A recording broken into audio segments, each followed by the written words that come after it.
Challenge करते थे। बकरी की भाषा अगर आप लोगों ने सुना होगा तो इतना अच्छा बोलती है कि हम लोग भी उसी की भाषा बोलने लगते हैं। क्या बोलती मालूम है? जहां से आए हैं वहां से मैं हूं, और आपको पता नहीं है यहां मैं हूं और मेरा, इसके अलावा और कुछ नहीं।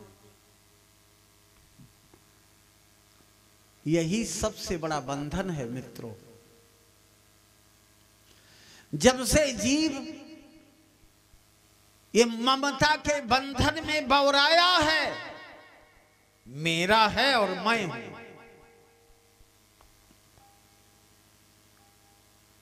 यही जन्म मृत्यु का कारण है। ईमानदारी के साथ आप अगर कभी अध्ययन करिए, आपके दुमदुमा गांव के सैकड़ों लोग 10 साल 15 साल पहले मैं आया था, तब से सैकड़ों लोग मर गए, और जितने लोग मर गए किसी की चिट्ठी, किसी का संदेशा, किसी का टेलीफोन नहीं आया। जाने लगोगे तो जब तुम्हारी विदाई होने लगेगी, जो जो पाएगा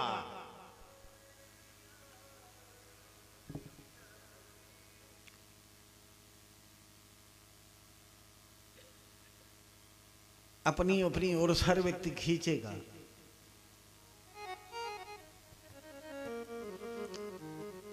जो जैसे लूट पाएगा वैसे लूट लेगा।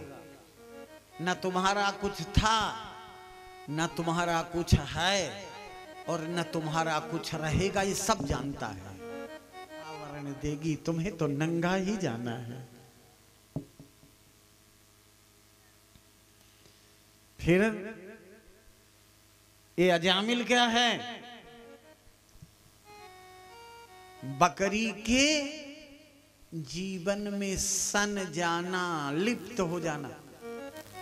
अच्छा, कैसे लिप्त हुआ मालूम है? भाषा भी बकरी की बोलता है, मैं और मेरा। और यही नहीं, 400-600 बकरी पाल लिया था अजामिल, तो बकरिये को बना के खाता था, और बकरिये का गद्दा, बकरिये की रजाई, बकरी की तकिया, बकरी की मड़ही, बकरीन का सब जूता, चप्पल, बेल्ट, इनर, सब बकरी। इसीलिए नाम पड़ गया अजामिल। करोड़ों खड़ अजामिल की तरह इस भवसागर से पार करने वाला नाम आश्रय। एक दिन महात्मा आए, इस देश के संत लोग ये शिक्षा देने जाया करते हैं। जा दीन संत पाहुने आवत, जा दीन संत पाहुने आवत, जा दीन संत पाहुने आवत, जा दीन संत पाहुने आवत। तीर्थ सकल स्नान किए फल, तीर्थ सकल स्नान किए फल, जय सोई दर्शन पावे, जा दिल संत पाहुने आवत, जा दिल संत पाहुने आवत, जा दिल संत पाहुने आवत।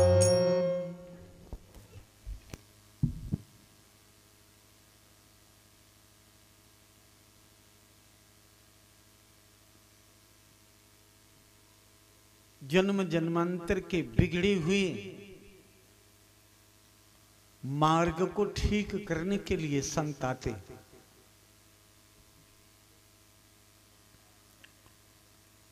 देखिए, अजामिल की पत्नी मिली, महात्मा पहुंच गए वेश्या के घर। वेश्या कहने लगी, महाराज आप कैसे आए यहां? मेरा पति तो मदिरा पीता है, वेश्या के संग रहता है, मांस भोजन करता है, द्यूत क्रीड़ा राहजनी करता है।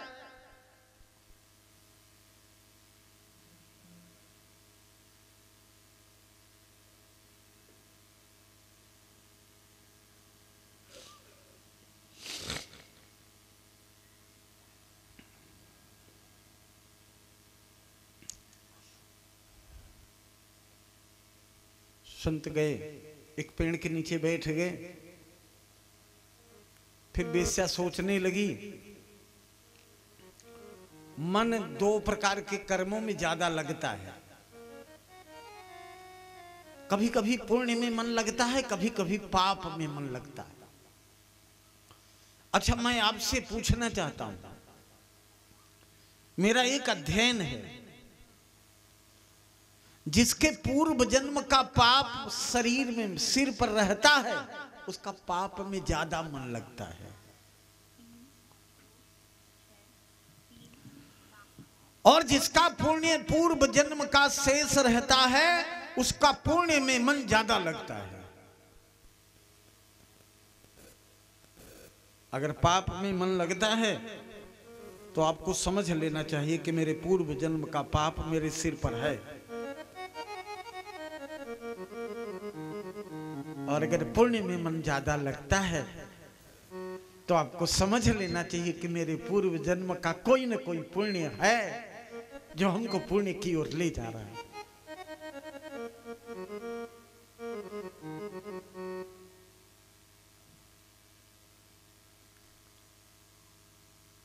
वेश्या ने सोचा, शरीर को बेच के इस शरीर का पालन करना ये किसी जन्म के पाप का परिचायक है।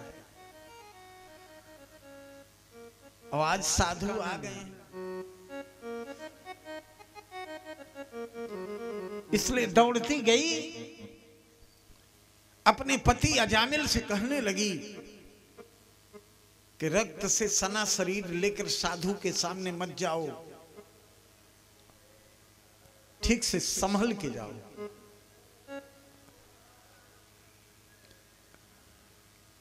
और जाकर अजामिल महात्माओं के चरणों में लेट जाता है।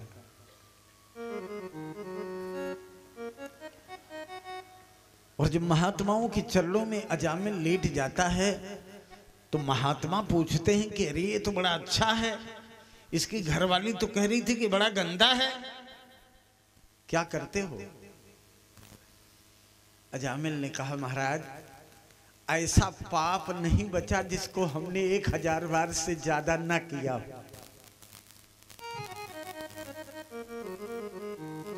अच्छा, पाप व्यक्ति किसके लिए करता है?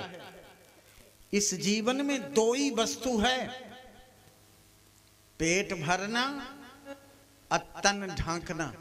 अभी मैंने पहले बताया। आवाज इसको कम करा दो, आवाज कम कर लो इसका।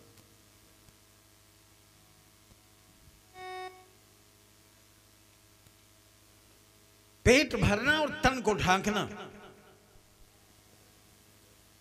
अच्छा, आप बताइए, पेट कितना भरता है? 2 रोटी 4 रोटी। तन ढकने में कितना लगता है? ज्यादा से ज्यादा 10 मीटर 5 मीटर। और इसके लिए हम पाप क्यों करें? काम इतने आना है, सुबह शाम की रोटी और 2 कपड़े इस जीवन में काम आएंगे, तो इसके लिए पाप करने की क्या जरूरत है? अजामिल के बात समझ में आई। अजामिल ने कहा, जो कर चुके हैं उसका क्या होगा महाराज? उसका निवारण कैसे होगा, उससे कल्याण का मार्ग कैसे मिलेगा।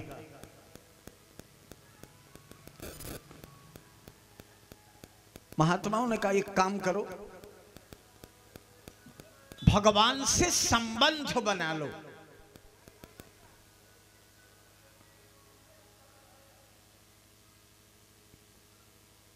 संबंध कैसे बनेगा?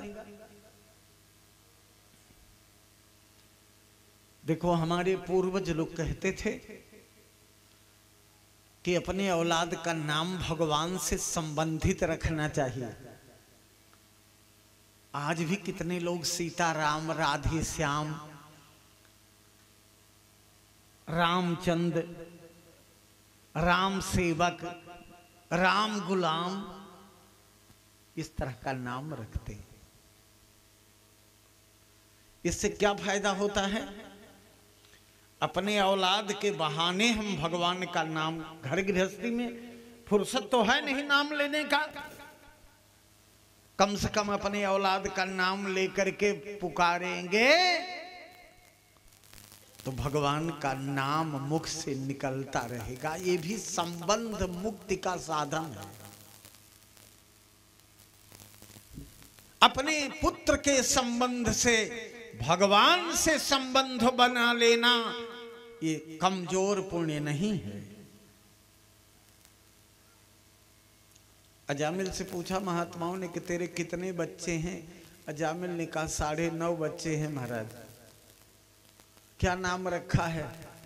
अजामिल ने कहा अभी तक तो नाम रखा हूं रिनको, पिनको, टिनको, बबलू, डबलू, मंटू, पिंटू, चिंटू।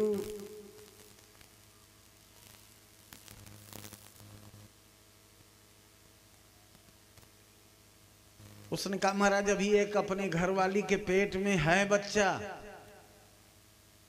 महात्माओं ने कहा यही एक लास्ट चांस है, अवसर है। ऐसा करना कि इस बार लड़का पैदा हो चाहे लड़की, नाम भगवान का रखना। और अगर भगवान का नाम तुम रखोगे तो हो सकता है हमारे भगवान को प्रसन्नता हो, भगवान के भक्तों को प्रसन्नता हो और तुम्हारे कल्याण का मार्ग इसी से बन जाए। और वही काम किया जाना। जीवन भर पाप किया था, केवल अपने पुत्र पैदा हुआ उसका नारायण नाम रख लिया और तब मौत। भाई मृत्यु को करुणा नहीं होती, काल के पास करुणा नहीं है। एक दिन काल आ गया और अजामिल अपने बेटा का नाम लेकर पुकारा, नारायण दौड़ो। नारायण तो पता नहीं कहां था, नहीं सुना, लेकिन ऊपर वाला नारायण अपने भक्तों से, अपने पार्षदों से कहा कि दौड़ो, कोई पुकार रहा है। भगवान के पार्षद आए तो जमराज के दूत उसका प्राण निकाल रहे थे। डांटा, छोड़ दो, क्या कर रहे हो, कौन हो? बोले महाराज हम जमराज के दूत हैं। बोले इसको छोड़ो। बोले भगवान अगर ये बैकुंठ जाए तो फिर अब इससे घटिया इंसान धरती पर नहीं है, फिर नरक में लाकअप लगवा दीजिए। बड़ा सुंदर संविधान बनाते हैं भगवान के पार्षद। कहते हैं कि जिह्वा हमने दिया था, परमात्मा ने जीभ दिया था अपना नाम लेने के लिए, चाट पकौड़ा खाने के लिए जीभ नहीं मिली थी। जिह्वा न भक्ति भगवत गुण नाम ध्येयम। जिह्वा को पाके जिसने भगवान का नाम नहीं लिया, और चेतस न स्मरति तच्चरणारविंदम, इतना सुंदर चित्त पाके भगवान के चरणों के पास एक भी पल नहीं ठहरा, और कृष्णा यजो नमति अच्छिरे कदापि। गांव गांव में मंदिर बने हैं और मंदिर के डेहरी पर सिर को नहीं झुकाया। और ताना नयध्व मसतो कृत विष्णु कृत्यान, ये हाथ सुंदर और पैर बनाया था परमात्मा ने कि तीर्थों की यात्रा करके मंदिरों में जाके झाड़ू पोंछा माला जपना नहीं बनता, तो तीर्थ में गंगा के किनारे की घास उचारते तो बन सकता है ना। मंदिर के द्वार पर झाड़ू लगाते तो बन सकता है ना। ये भजन से कम नहीं। और यह संविधान लागू करके जमराज के दूतों को वापस कर दिया। और अजामिल केवल एक बार नाम लिया था, नारायण कहा था। 12 वर्ष तक बद्री वन में रह के और जो देवताओं को, बड़े बड़े योगियों को, अमलात्मा महात्माओं को जो दुर्लभ गति है, वो गति अजामिल को मिली।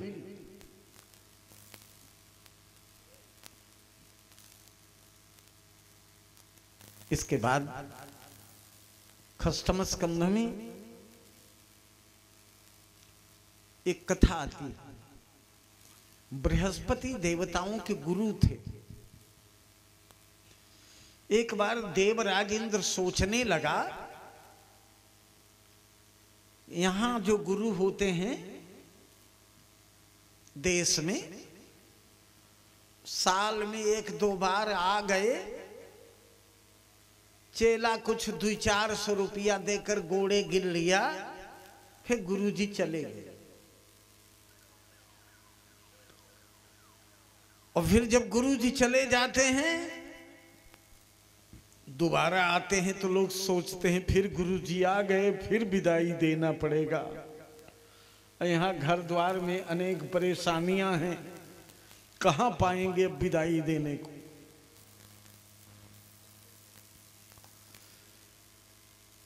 तो देवराज इंद्र वही चेला था। गुरुजी आए, गुरुजी आए थे शिष्य का कल्याण करने। उठकर प्रणाम नहीं किया, मिला ही नहीं। कह दिया गुरुजी से कह दो मेरे पास टाइम नहीं है, फिर दोबारा आएंगे तब मिलूंगा। गुरुजी पानीदार गुरु थे। गुरुजी ने कहा चेला से कह दो कि अगर उसके पास मेरे लिए टाइम नहीं है तो आज से मैं उसका गुरु नहीं और वो हमारा शिष्य नहीं। और बृहस्पति त्याग करके देवताओं को चले गए। अब देवराज इंद्र देवताओं से कहने लगा कि अगर मोटी दक्षिणा देने को होगी, सैकड़ों गुरु मिल जाएंगे, तुम चिंता मत करो, मैं गुरु लाता हूं। गया और त्वष्टा के पुत्र को बुला करके आया और ऊंचा आसन लगा के बैठा के माला पहना दिया, आरती कर दिया। आज से गुरु हो गए विश्वरूप। यद्यपि विश्वरूप में कोई गड़बड़ी नहीं थी। विश्वरूप का मतलब हुआ सारे विश्व को जो एक रूप से देखे। अभेद दृष्टि से समाज को देख पाना भी सबके बूते का नहीं।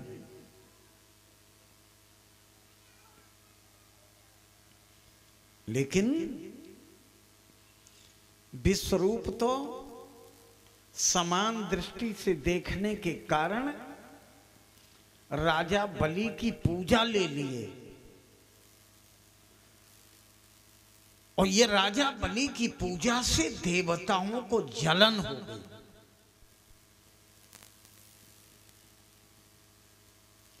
आजकल भेद दृष्टि से लोग समाज में ये चाहते हैं कि हम जो माला पहनाएं वो कोई ना पहनावे। हम जो नोट, सबसे बड़ी नोट हम दक्षिणा में दें तो कोई ना दे। ये बड़ा कठिन काम है, एक गले से निकलता ही नहीं। अब क्या हुआ कि जब बलि की पूजा ले लिया विश्वरूप ने, तो देवराज इंद्र ने वज्र उठाया और गुरु जी का गर्दन काट लिया, वध कर दिया। हमने जो आपका सम्मान किया था, वो सम्मान आप हमारे दुश्मन के यहां क्यों ले लिए? और जब गुरु जी का वध कर दिया तो देवराज इंद्र को लग गई हत्या। उसके प्रतिशोध में विश्वरूप के पिता त्वष्टा ने इंद्र को नष्ट करने के लिए यज्ञ किया, लेकिन यज्ञ में मंत्र शुद्ध पढ़ने वाले ब्राह्मण नहीं बुलाया, सस्ता ब्राह्मण ढूंढने लगा। यही कारण है आप सतचंडी महामृत्युंजय कराओगे और संकल्प की योजना बनाने वाला ब्राह्मण नहीं मिलेगा।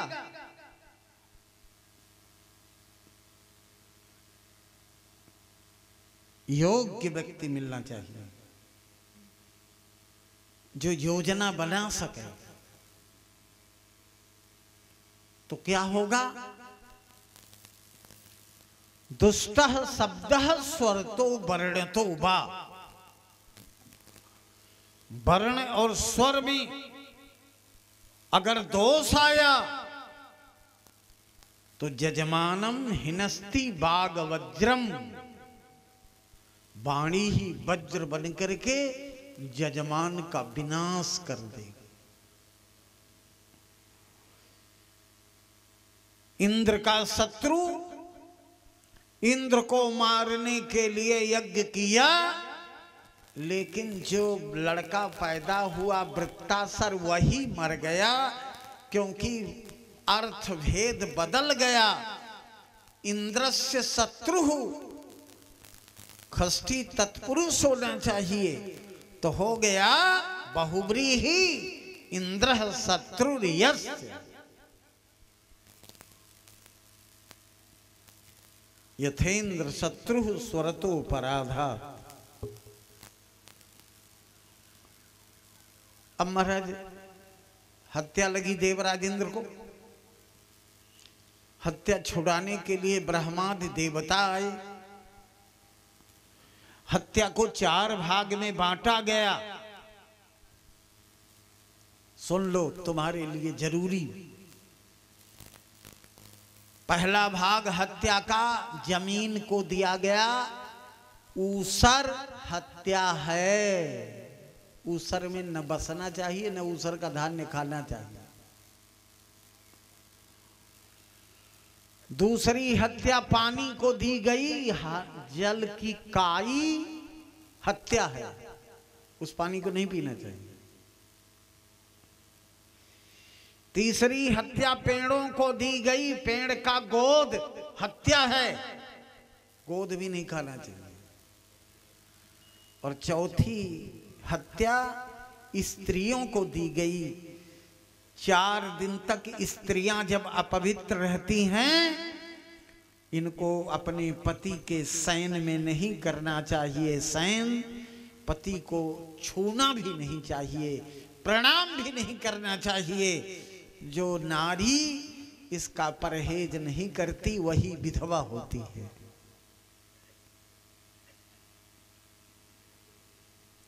अपवित्र अवस्था में स्त्री का छुआ हुआ जल पति को नहीं पीना चाहिए। उसका बनाया हुआ भोजन उसे नहीं करना चाहिए। उसके बिस्तर पर नहीं सोना चाहिए। ये परहेज का विषय। इसके बाद हत्या को 4 भाग में बांट दिया। देवराज इंद्र को समझौता करके फिर इंद्रासन का राज्य, तब तक नहुस को राज्य दे दिया गया, इंद्र का पद। और ये भी इंद्र का पद पाए तो साधु महात्माओं से पालकी ढोवाने लगे। नारद बाबा ने कहा, यही काम करोगे तभी इंद्र का पद जल्दी छूटेगा। ऋषि मंडल से पालकी में कहार का काम कराने लगे, इसी से पुण्य छीण हो गया और इंद्र का पद छूट गया, पतित हो गए, फिर वापस हो। देवराज इंद्र को इंद्रासन का अधिकार फिर सौंपा गया। और इसके बाद सुखदेव जी ने राजा परीक्षित को सुनाया। राजा परीक्षित ने पूछा कि भगवान, एक कथा आप सुना रहे थे, कल आप लोगों ने सुना था, वो हिरण्य कश्यप और हिरण्याक्ष दो भाई थे। बाराह बनकर भगवान ने हिरण्याक्ष का वध कर दिया। जब हिरण्याक्ष मारा गया तो फिर हिरण्यकशिप का क्या हुआ? भाई की मौत की खबर सुनकर हिरण्यकशिप बहुत दुखित हुआ और उसने अपने माता पिता के सामने संकल्प लिया कि जिस शत्रु ने मेरे भाई का वध किया है, इस शत्रु का वध करके गुरु जी आए थे शिष्य का कल्याण करने,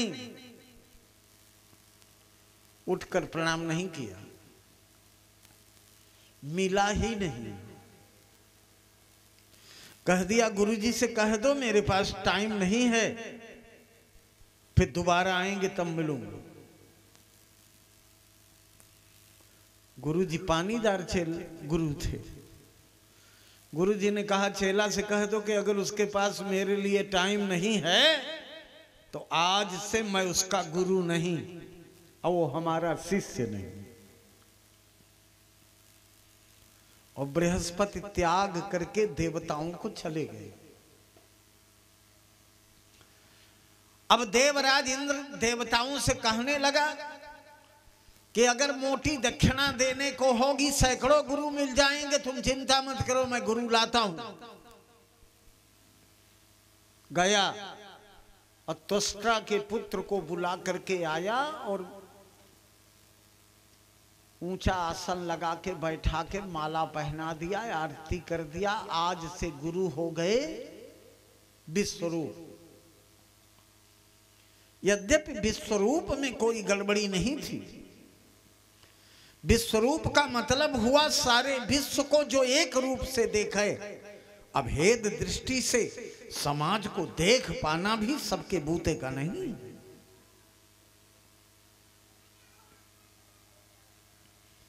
लेकिन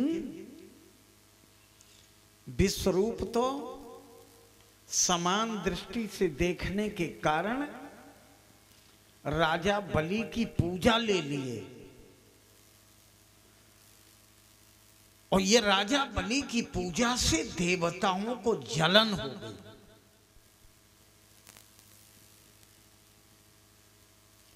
आजकल भेद दृष्टि से लोग समाज में ये चाहते हैं कि हम जो माला पहनाएं वो कोई ना पहनावे।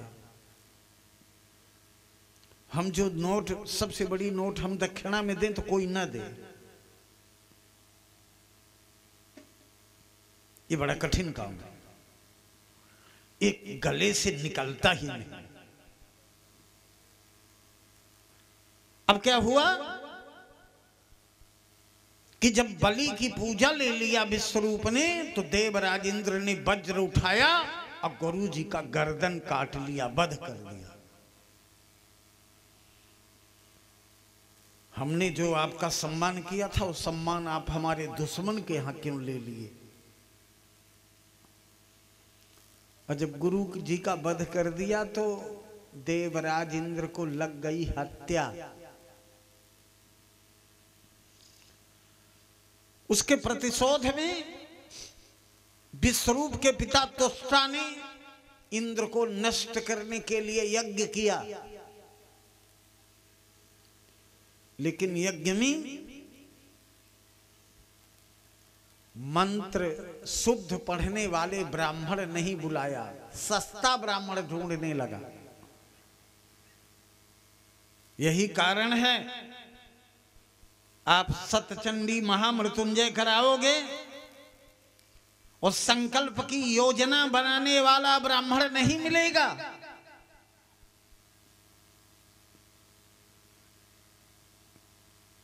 योग्य व्यक्ति मिलना चाहिए जो योजना बना सके। तो क्या होगा? दुष्टः शब्दः स्वरतो वर्णतो वा। वर्ण और स्वर में अगर दोष आया तो यजमानम हिनस्ति बाग वज्रम।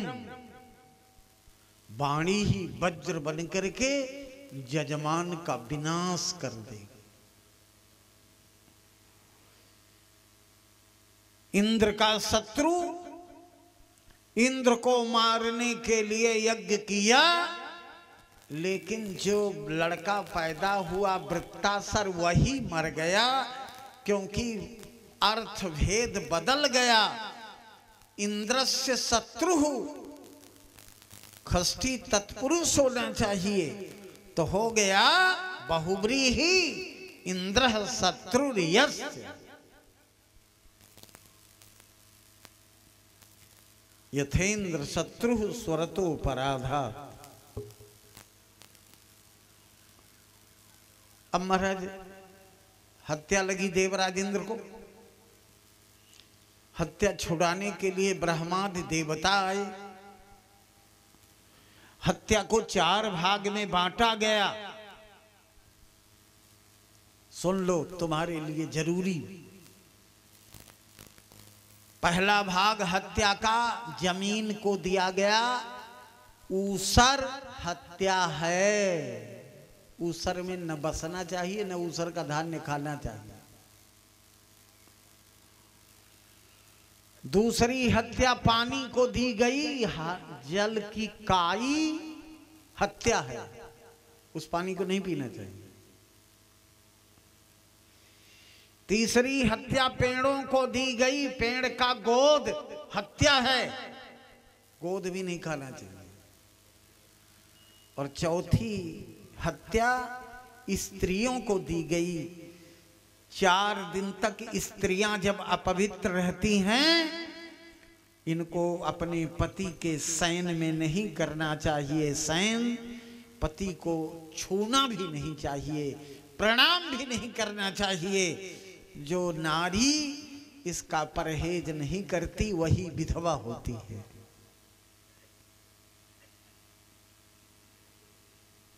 अपवित्र अवस्था में स्त्री का छुआ हुआ जल पति को नहीं पीना चाहिए।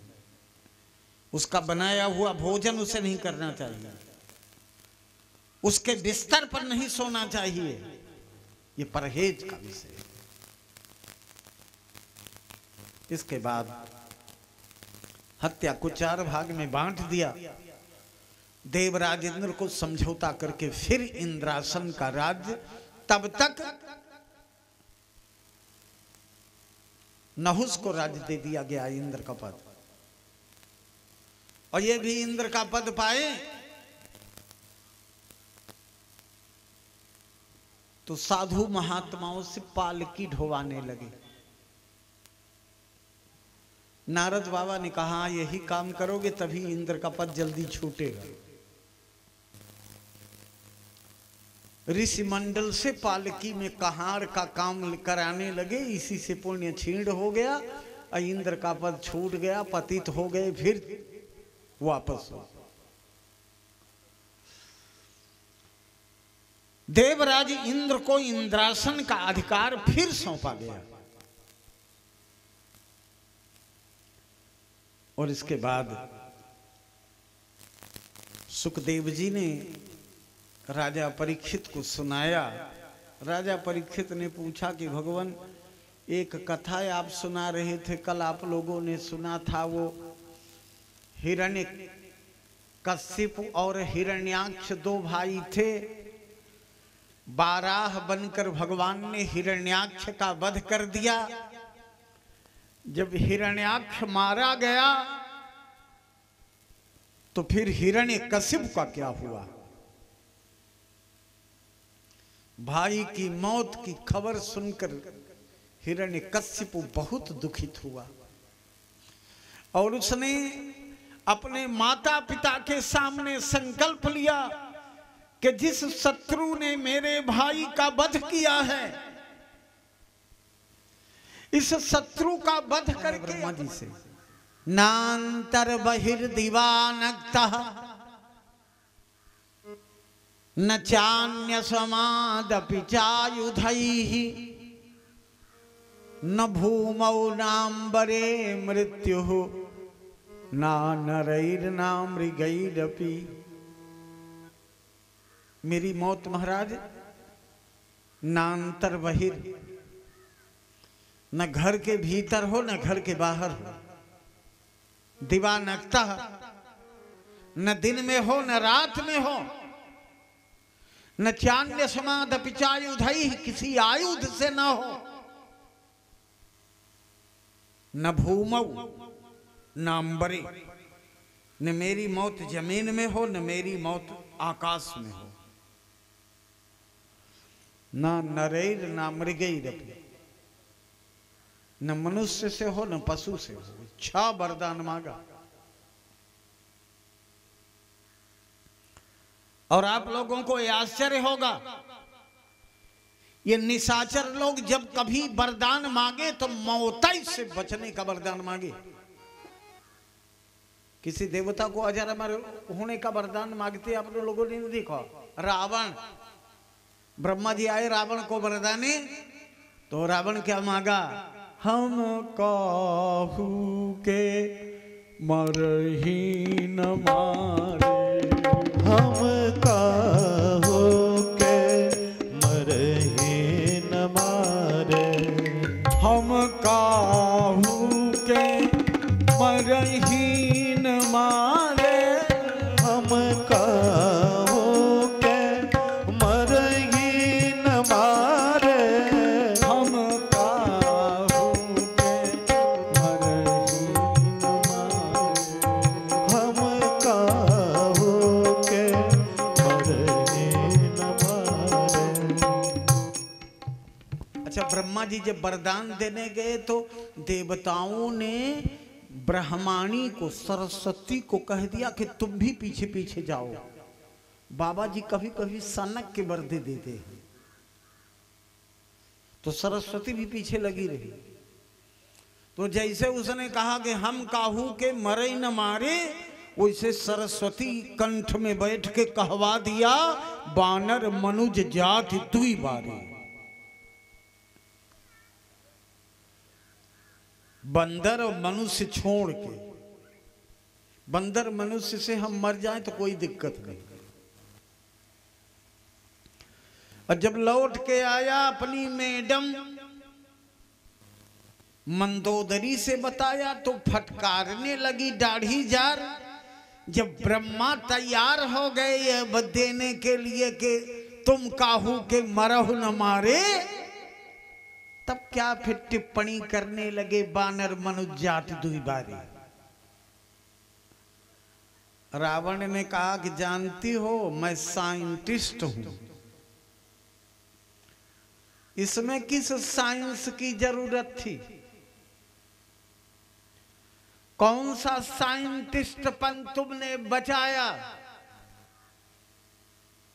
कौन लाघव प्राप्त किया, गौरव प्राप्त किया? रावण ने कहा देखो, जब देवताओं से निशाचरों का युद्ध होगा तो देवता खीर बना के बरसा देंगे, बंदर भालू को खिला देंगे, और हमारे पार्टी से कौन भोजन परोसेगा? तो हमने बंदर मनुष्य को इसलिए मांग लिया कि बंदर मनुष्य दोनों लड़ने आएंगे, मारने, और हम लोग मार मार के उन्हीं को खा के खूब लड़ेंगे। मंदोदरी ने कहा जब मौका आएगा तो मैं पूछूंगी। आए हनुमान जी। जब हनुमान जी आए तो चलते समय हनुमान जी ने गर्जना किया। चलते समय तो गर्भ स्रवहि सब निश्चर घरनी, निशाचरियों की घरनियों का गर्भ स्रवित हो गया। मंदोदरी ने पूछा कि देखे बंदर क्या करके गया। परिवार नियोजन लागू कर दिया। महाराज, आपके भी गर्जना करने से देवताओं की पत्नियों का गर्भ स्रवित होता था, लेकिन बंदर ने जब से गर्जना कर दिया तब से निशाचरियों के पेट में बालक रुकना बंद हो गया। आपके गर्जना के बाद देवताओं की पत्नियों का गर्भ गिर तो जाता था, लेकिन रुकता भी था। लंका में अब प्रसव होना बंद हो गया। और आपने कहा था कि मैंने बंदर से मांगा है लड़ने के लिए, भोजन करूंगा। एक बंदर आया था राम जी का सेवक, जितने निशाचर थे सबके अपच हो गया था पेट में, खाए क्यों नहीं उसे। बहुत कोसती है मंदोदरी। लेकिन जब हिरण्यकशिपु ने मांग लिया वर कि हमारी मौत अब नहीं होगी, नान्तर बहिर्दिवानक्तः न चान्य समाद पिचायुधैः न भूमौ नाम्बरे मृत्यु न नरैर्ना मृगैरपि,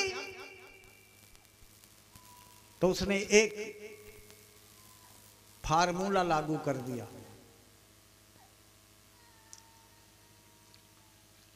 जत्र जत्र द्विजा गावो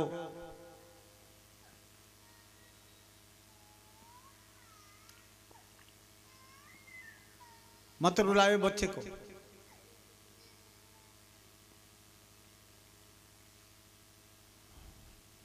महिलाओं की आदत होती है, जब देते हैं कोई उपद्रव नहीं हो रहा है तो बच्चे को चिटकी काटती है और चिटकी काट के रुलाती हैं कि कथवा तो बंद हो किसी तरह से। मैं आपके, ये तो प्रयागराज जिला है, यहां की बात नहीं। कभी मैं रामचरितमानस पर प्रवचन करने आज के 20-25 साल पहले गया था ओबरा। वहां 5000 इंजीनियर केवल विथ फैमिली सत्संग करते थे।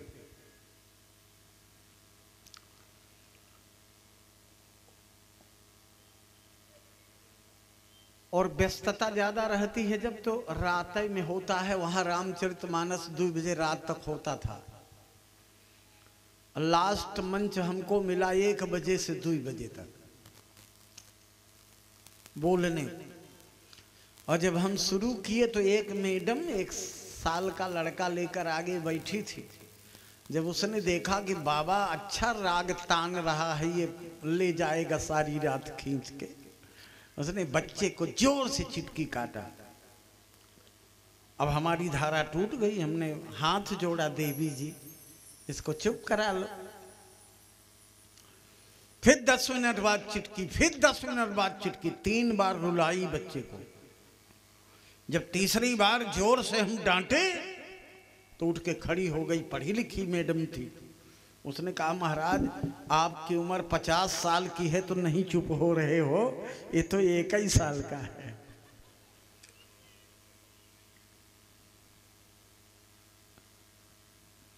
मेरा कहने का तात्पर्य, हिरण्यकशिपु जत्र जत्र द्विजा गावो वेदा वर्णा श्रमा क्रिया तम तम जनपदम जात संदीपयत वृश्चत। आज का दिन कठिन नहीं है, उन दिनों का दिन कठिन था मित्रों। कोई माथे में टीका लगा के चलता था तो निशाचर चाट लेते थे। कोई मंदिर में पूजा करने बैठता था तो सिर काट लिया जाता था। कोई माला लेकर के सुमिरने जपने बैठे तो दोनों हाथ काट लिए जाते थे। ये निशाचरों के सामने कठिनाई आ रही थी समाज।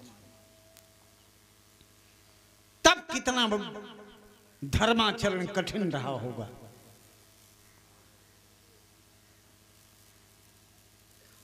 महाराज परमात्मा को पता चल गया कि हिरण्यकश्यपु अत्याचार कर रहा है, इसलिए हिरण्यकश्यपु के घर में एक लड़का पैदा हो गया। परमात्मा क्या करता है? अपना एजेंट भेज दिया। अभी तक हिरण्यकश्यपु के घर में लाद, अनहुलाद, विहलाद पैदा हुए थे। इस बार जो लड़का पैदा हुआ वो प्रहलाद है। वो प्रहलाद को मारने का यत्न हिरण्यकश्यपु करता है। गिर से गिराया प्रहलाद को प्रमादियों ने, सेज सी बना ली कृपानाथ निज बाहों की। जल्लादों को सौंप दिया, प्रहलाद को उत्तुंग शिखर पर ले जाकर ढकेल दिया, पर्वत के नीचे गिरा दिया। और नीचे गिरने के बाद प्रहलाद के एक खरोंच भी शरीर में नहीं था।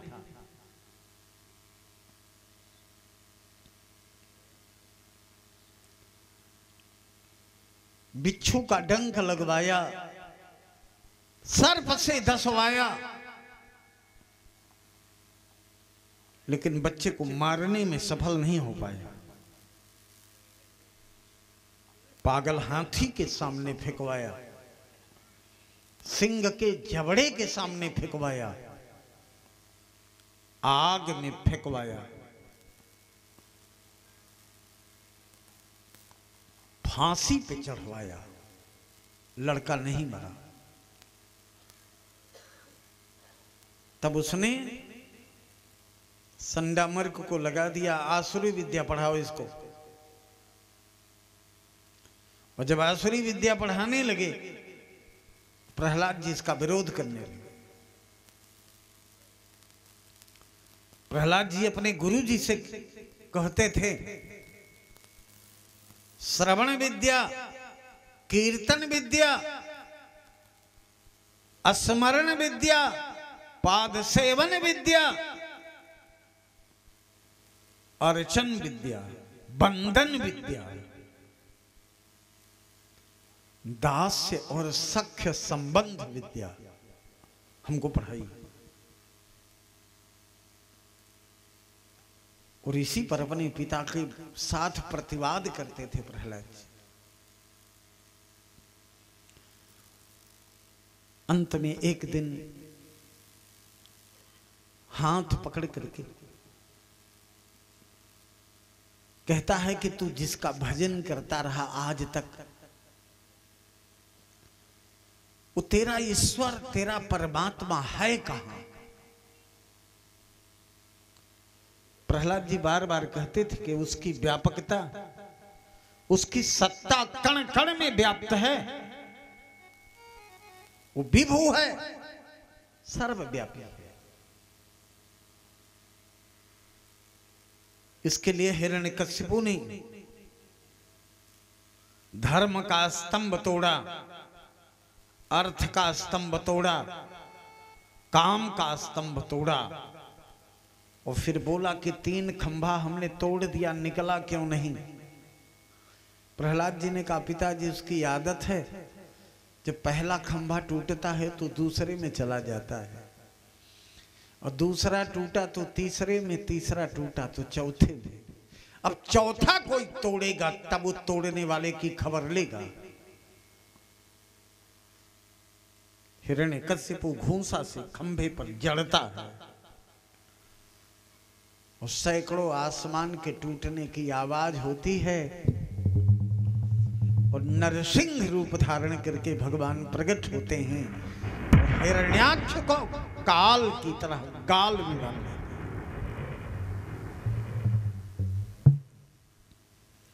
जैसे चटाई की, कभी आपने देखा होगा सिंह के हाथ जटाई चटाई पड़ जाए तो उसकी एक एक सींग खींच लेता है। ऐसे हिरण्यकशिपु के शरीर को चिथड़ा करके एक एक नस निकाल लिए और नसों का माला पहन करके खून के फव्वारे से नरसिंह नहाए। ब्रह्मादिक देवता स्तुति करने के लिए दौड़े, कहने लगे जय हो जय हो जय हो जय हो। भगवान डाढ़ हिला के दांत निकाल के दौड़े ब्रह्मा की ओर। अच्छा, घर में भी कभी कभी असामंजस्य, आप लोग इस बात को समझो। जैसे घर में दो गार्जियन होते हैं, एक मां एक बाप। कभी पिता नाराज हो जाए तो बच्चे सब मिल करके मम्मी के पास जाते हैं और कहते हैं कि देखो हम गलती नहीं कर रहे थे तब भी पापा मार रहे हैं। तो मम्मी थोड़ा अपना मिजाज टाइट करके आती है और घर वाले को फटकार लगाती है, खबरदार हमारे बच्चे पर हाथ उठाए। तो घर वाला भी सोचता है कि चलो भींगी बिल्लिन बन जाओ। लेकिन लक्ष्मी जी जब गई, भगवान पहचान में नहीं आए और डाढ़ हिला करके जब लक्ष्मी की ओर दौड़े तो लक्ष्मी जी भाग चली। ये तो केवल देवताओं ने कहा प्रहलाद से कि तुमको बचाने आए हैं, तुम जाओ, हो सकता है भगवान का क्रोध कम हो जाए। और जब प्रहलाद हाथ जोड़ कर गए और भगवान ने अपनी गोद में बैठा लिया और प्रहलाद जी शब्द बोलने लगे। प्रहलाद जी क्या बोलते हैं? कहते हैं ब्रह्मादयः सुरगणा मुनयोथ सिद्धाः सत्वैकतान बतयो वचसां प्रवाहैः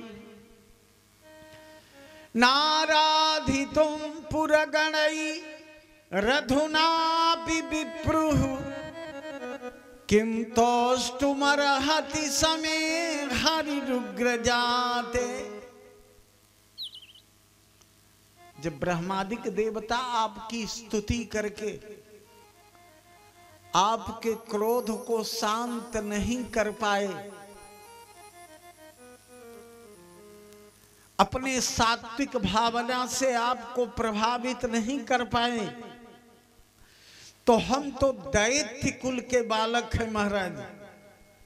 हमारी तो आराधना में भी विनम्रता नहीं है, शील नहीं है, क्षमा नहीं है, प्रतिशोध है, स्पर्धा है, ईर्ष्या है, द्वेष है। लेकिन एक पाठ हमने पढ़ा है, हमने ये सुना है कि मन्ने धनाभिजन रूप तपः श्रुतौज तेजः प्रभाव बल पौरुष बुद्धि योगा। कोई व्यक्ति चाहे कि परमात्मा को धन से प्रभावित कर ले तो आप धन से, किसी के धन से प्रभावित नहीं होते। रूप, सौंदर्य, तप, वेद, वाणी, बल, पौरुष, आपके सामने कोई प्रभाव नहीं दिखा सकते। आपके सामने अगर कोई प्रभाव दिखा सकता है तो भक्त्या तुतोष। किसी भक्त के सामने आप क्रोधादि का त्याग कर देते हैं, जैसे गजयूथ पाए, तब भगवान के आंसू बहे,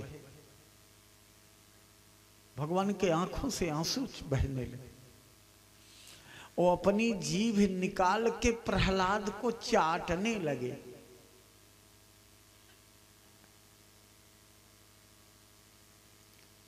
ऐसा लगता है कि भगवान इसीलिए पशु बने थे। मनुष्य की मां और पशु की मां। मनुष्य का बच्चा गंदा हो जाए तो ये साबुन से, कपड़े से, पानी से उसको साफ कर लेती है, लेकिन गाय का बच्चा गंदा हो जाए तो उसको जीभ से साफ करती है।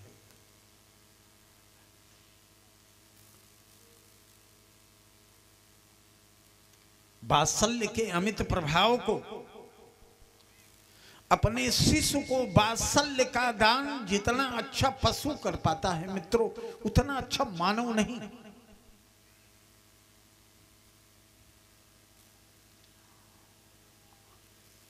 बार बार भगवान प्रहलाद से पूछते हैं कुछ मांगो। प्रहलाद ने कहा प्रभु मेरे पिता को आपने मार डाला, हम कुछ नहीं बोले, पिता के कर्मों का फल है। उन्होंने आपको सताया, आपने उनके चिथड़े उड़ा दिया, लेकिन ये बात मैं प्रार्थना आपसे करना चाहता हूं कि जब माता पिता की मृत्यु हो जाती है तो बेटा का दायित्व तो बनता है कि अपने पिता के उद्धार का मार्ग प्रशस्त करे। और शायद समाज के लोग इस अर्थ को नहीं जानते कि बेटा पैदा क्यों किया जाता है। समाज में लोग पढ़े लिखे बैठे हैं, ये मैं बताना चाहता हूं कि पुत्र तीन ही काम करे तो पुत्रता प्राप्त कर लेगा वो। कौन कौन? जीविते वाक्य करणात्, ये श्रुति कहती है। माता पिता को सबसे ज्यादा सुख मिलता है, बेटा रुपया पैसा दे चाहे ना दे, माता पिता के आदेश का पालन करे बेटा, तो माता पिता को बहुत सुख मिलता है। अमृता है भूरि भोजनात्, माता पिता की मृत्यु हो जाए तो एक बार क्षेत्र को की जनता को भोजन करा दे। और गया पिंडदानाच्च, गया में ले जाकर के पिंडदान कर दे। अगर ये तीन काम कर दिया तो पुत्र की पुत्रता हो गई।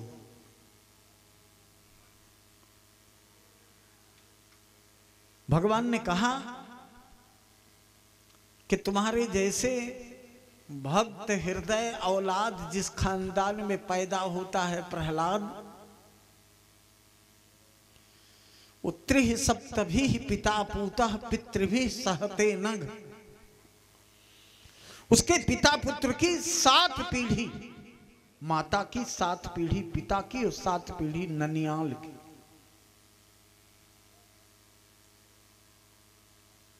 और कुछ मांगना चाहते हैं? प्रहलाद जी ने कहा नहीं। कामा नाम हृदय संरोहम भवतस्तु वृणे वरम। जैसे चना का भूंजा हुआ बीज खेत में नहीं जमता, ऐसे मेरे कामना के बीज को आप भूंज दीजिए, अब मेरे हृदय में अंकुरित ही न हो। एक अद्भुत भक्त। और प्रहलाद जी नरसिंह भगवान को विदा करते हैं। इसके बाद 8वें स्कंध में राजा परीक्षित ने पूछा, भगवान की भक्ति करने का अधिकार पशु को भी है कि नहीं?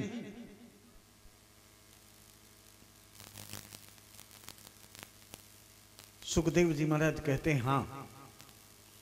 एक पशु की कथा हम सुनाते हैं आपको। आसीद गिरिवरो राजन त्रिकूट इति विश्रुतः क्षीरोदेनावृतः श्रीमान योजनायुतमुच्छितः।